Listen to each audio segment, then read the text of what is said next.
Who is the Chicago Bears' most underrated player? Well, according to PFF, it's Braxton Jones. Yeah, let's talk about it, people. What is going on, y'all? Faiz Sports all back at it with another video talking, of course, NFL here to talk about Chicago Bears. So if you're a Bears fan, please hit that subscribe button down below.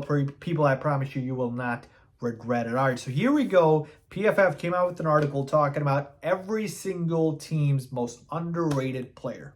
All right. And so, of course, I wanted to see what they had for the Bears or who they had for the Bears. And they had Braxton Jones. All right, Braxton Jones is who they picked. And look, it's PFF. They're going to base everything off of their grades here. So let's just take a look at their reasoning. And they basically said Jones was the second highest graded player on Chicago's offense last season as he started every single game at left tackle. The fifth-round rookie finished 2022 as the 18th highest-graded tackle in terms of overall grade and was especially good as a run blocker, where his 79.4 grade ranked 10th. All right, fair enough. They're saying it is Braxton Jones. And I love Braxton Jones. I think the kid's got all the potential in the world. I'm not going to dispute that. But I'm going to give you guys another name that I think is more underrated, and maybe you guys might be thinking, well, not within the Bears community, but we're talking about a national stage, right? National platform. And what exactly is underrated? Underrated basically means you're producing, your talent level's there, but you just don't get the recognition on a national scale, right? Bears fans obviously are going to, give their own players credit, but just on a national platform, if you will.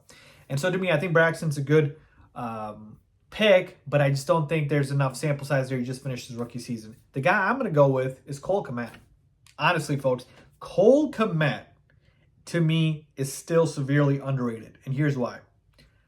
I think he's a top 7 tight end. Honestly. There's 6 guys that I'm taking over Cole Kmet.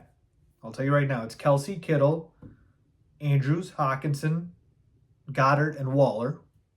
And then after that, I'm taking Cole Kmet, or making the argument that I can take Cole Kmet over anyone else. Seriously, people. Travis Kelce, George Kittle, Mark Andrews, TJ Hawkinson, Dallas Goedert, Darren Waller. Maybe not in that exact order, but those 6. After that, it's Cole Kmet. You can make the argument he's better than any other tight end. All right? Taking a look at his numbers.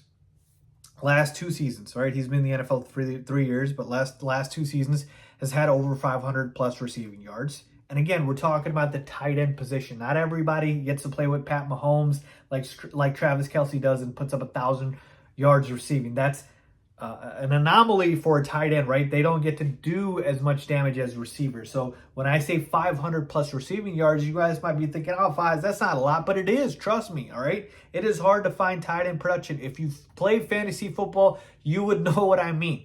But back to reality, 500 plus receiving yards, and this past season had 7 touchdowns. Now, the year before had no touchdowns, right? Obviously, that's not good, but it was kind of like an anomaly as well. It's kind of somewhere in the middle. But the other thing, too, that I think is underrated, man, availability. Played all 17 games this past season and the year before. Folks, in today's NFL, with just the NFL sport being so grueling, but then guys also as well not being available, like the fact that I can depend and count on Cole Kmet being there every single game, I think that is underrated, and I think there's something to be said about that. We know Darren Waller gets hurt. Dallas Goedert's gotten hurt. TJ Hawkinson, George Kittle is a tough guy, but he's gotten hurt. So, availability is big. And so, to me, when we're talking about a guy on the roster that we have that is a top 10 player at his position, he's always available, and he's productive, I think that's underrated. And trust me, folks, when Justin Fields makes that leap, if it happens this upcoming season, Cole Kmet's a guy that can put up 800 receiving yards. Maybe even 1,000, but I'm going to go 800 because we added Robert Tonyan this past offseason. I think Robert Tonyan's going to get his fair share of playing time. So, to me, it is Cole Kmet as the Bears' most underrated player. I had him as my breakout player before this last season, and that's exactly what ended up happening. He broke out for the Bears. I think he's lined for an extension. But, yeah, let me know what you guys think, man. Who is, according to you, the most underrated player on the Bears? PFF says Braxton Jones. I say Cole Kmet. What say you? Leave a comment down below as always. Thanks.